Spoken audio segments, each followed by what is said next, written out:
ମିକୁ କ'ଣ ପାଇଁ ଲାଜ କଲା ଆଉ ମାର୍କେଟ ବିଲ୍ରୁ କ'ଣ କିଣିଲୁ ଭିଡ଼ିଓଟା ଶେଷ ଯାଏଁ ଦେଖନ୍ତୁ। ନମସ୍କାର ସାଙ୍ଗମାନେ, ମିକୁ ଆସୁଥିଲା କୋରାପୁଟରୁ।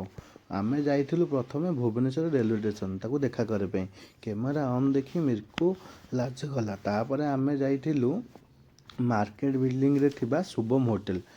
ଯେହେତୁ ଗୁରୁବାର ଥିଲା ଆମେ ସାଧା ଥାଳି ମଗେଇଥିଲୁ। ଖାଇସାରି ଆମେ ଯାଇଥିଲୁ ମାର୍କେଟ ବିଲ୍ଡିଂ। ପହଞ୍ଚୁ ପହଞ୍ଚୁ ଧନର ନଜର ଶାଢ଼ୀ ଉପରେ ଥିଲା। ଆମେ ପ୍ରଥମେ ଏମ୍ ବଜାର ଯାଇଥିଲୁ, ସେଠି 50% ଅଫ୍ ଥିଲା।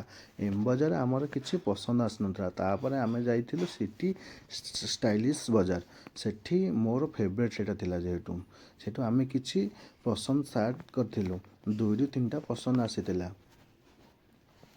ବିଲିଂ କରିବାକୁ ଲାଇନରେ ଠିଆ ହେଇଥିଲୁ। ବିଲିଂ କରିସାରିଲା ପରେ ଧନୁ କହିଲେ, ଧନୁ ତୁମେ କ'ଣ ଖାଇବ? ଧନୁ କହିଲେ ମୁଁ ଫୁଡ୍ ଚାଟ୍ ଖାଇବି, ଯାହାର ଟେଷ୍ଟ ବହୁତ ବଢ଼ିଆ ଥିଲା, ଯାହାର ପ୍ରାଇସ୍ ଥିଲା 40 ଟଙ୍କା।